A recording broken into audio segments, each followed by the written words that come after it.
हाय दोस्तों, मेरा नाम मोहित है और आप देख रहे हैं मेरा चैनल मोहित डिकोड्स। तो अब हम बात करने वाले हैं यूज फॉर्म स्टेटस हुक के बारे में। यूज फॉर्म स्टेटस हुक जो है ना, रिएक्ट 19 में इंट्रोड्यूस हुआ है। अगर आप इससे पहले किसी वर्जन पे काम कर रहे हैं 17 पे या 18 पे, तो ये वहाँ वर्क नहीं करेगा।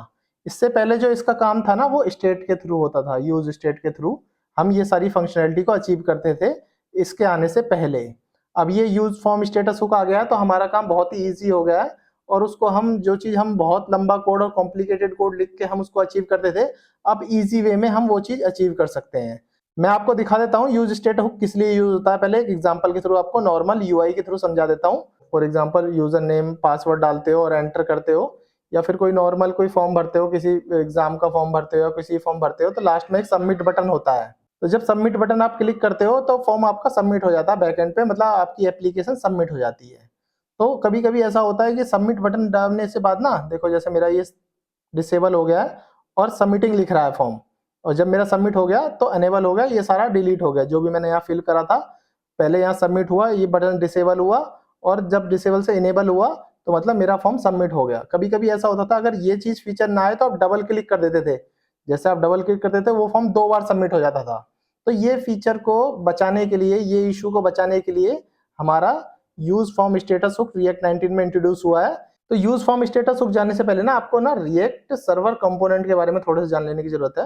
बट आपको याद रखो, मोस्टली जो बड़े प्रोजेक्ट होते हैं ना, ये रिएक्ट सर्वर कंपोनेंट के थ्रू पहले ये सर्वर पे जाता है डेटा, और सर्वर ये हमें प्रोवाइड कराता है, मतलब बैकएंड की एपीआई हमें डेटा प्रोवाइड कराती है यूज फॉर्म स्टेटस का।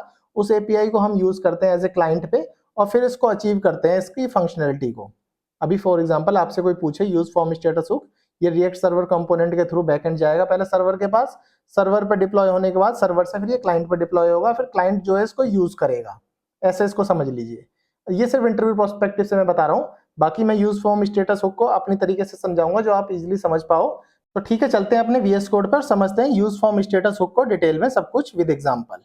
तो नॉर्मल मेरे वीएस कोड पे अभी मैंने H1 टैग में ये लिख रखा है, और इसको चला के देखते हैं कि ये चल रहा है, हमारा कोड चल रहा है। देखो, use form status hook in React 19 H1 tag में हमें डिस्प्ले हो रहा है।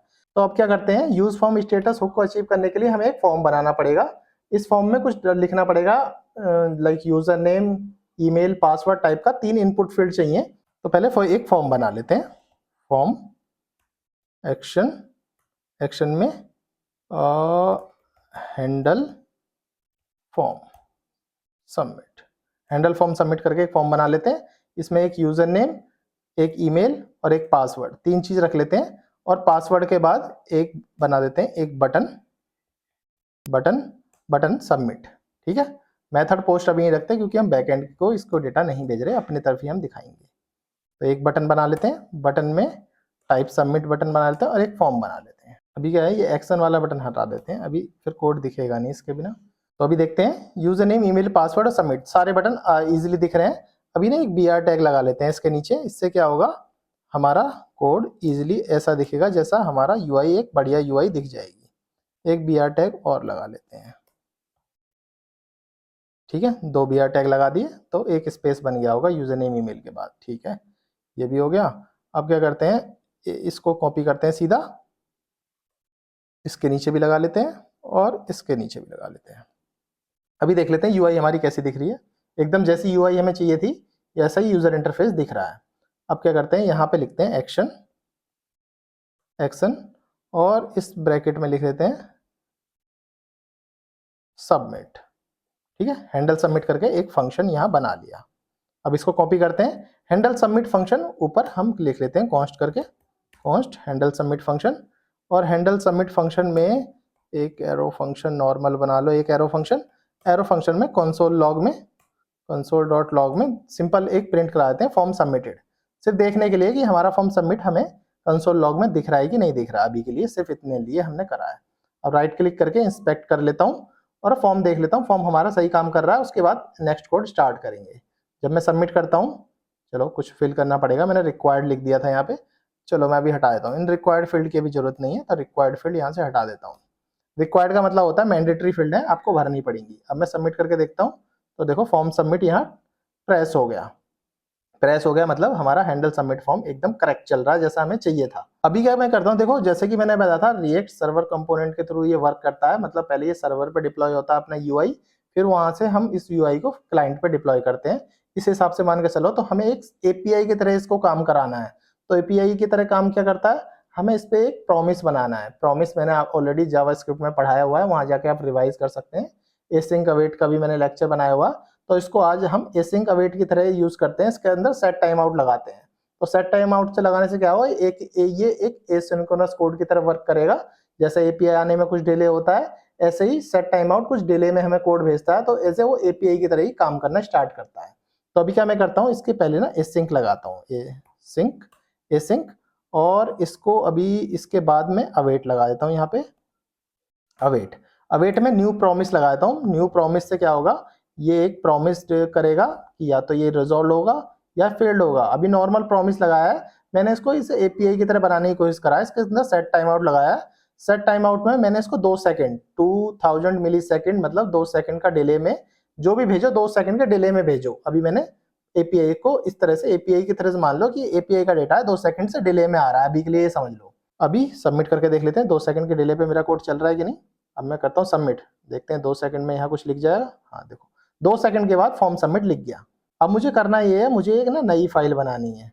नई फाइल में ये सारा डेटा नई फाइल में जाएगा, और वहां जाके ही आप इसमें एक्शन पे फॉर्म के अंदर अपना वो लगा सकते हैं, यूज फॉर्म स्टेटस हुक। तो इसमें ठीक है, मैं अपना ये बटन यहाँ से लेके यहाँ तक कॉपी कर लेता हूँ, और एक नई फाइल बना लेते हैं। यहाँ से यहाँ पे लिख देते हैं submit button, normal submit button dot JSX।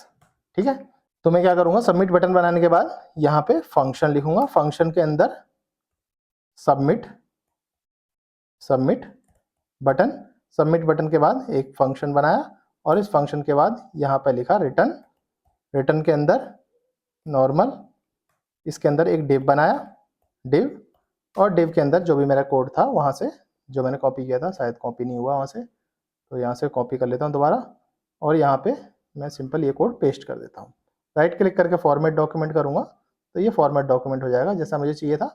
यहाँ पे एक्सपोर्ट डिफॉल्ट लिखना बहुत ज़रूरी है, उसके बाद ही आप इसको यहाँ पे एक्सपोर्ट करके यहाँ पे इंपोर्ट कर सकते हो। तो यहाँ पे इसको इंपोर्ट कर लो, सबमिट बटन यहाँ से आपने इंपोर्ट कर लिया। ठीक है, ऊपर से इंपोर्ट हो गया। अब देखो फॉर्म चल रहा है कि नहीं चल रहा। अब मैं चलाऊँगा, अब मैंने दबाया, फॉर्म सबमिट हो गया। ठीक है, फॉर्म सबमिट हो रहा है सीधा। अब ये 2 सेकंड डिले से हो रहा है या नहीं हो रहा है ये देखना पड़ेगा। फॉर्म सबमिट हो रहा है, ठीक है, 2 सेकंड डिले से फॉर्म सबमिट भी हो रहा है, और हमारा सबमिट बटन उठ के नए पेज पे चला भी गया, और कोई प्रॉब्लम नहीं है। अभी जितना था मैंने ये 2 कंपोनेंट में इसको डिवाइड कर लिया, अभी कुछ नहीं करा है। अब क्या करते हैं, अपने सबमिट बटन पे आते हैं। सबमिट बटन पे ना एक कॉन्स्ट करके लिख लेता हूँ। कॉन्स्ट में एक करली ब्रैकेट में मैं लिखूंगा सिंपल पेंडिंग लिख रहा हूँ। जैसे मैंने बताया था, जब तक पेंडिंग रहे स्टेट, जब तक वो सबमिट हो रहा है डेटा, सबमिट होने के बाद वो डेटा आपका सबमिटेड हो जाए, तो एक पेंडिंग करके कॉन्स्ट लिख दो। अभी मैं समझाऊंगा इसको सारा कुछ क्या है। तो यूज फॉर्म स्टेटस आप यहां लिख लो, यूज फॉर्म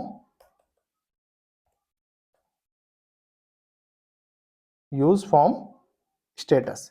तो यूज फॉर्म स्टेटस जैसे आप लिखोगे, तो यूज फॉर्म स्टेटस जो है ना रिएक्ट डॉम का पार्ट होता है, रिएक्ट डॉम, तो ये ऊपर से इंपोर्ट भी हो जाएगा यूज फॉर्म स्टेटस।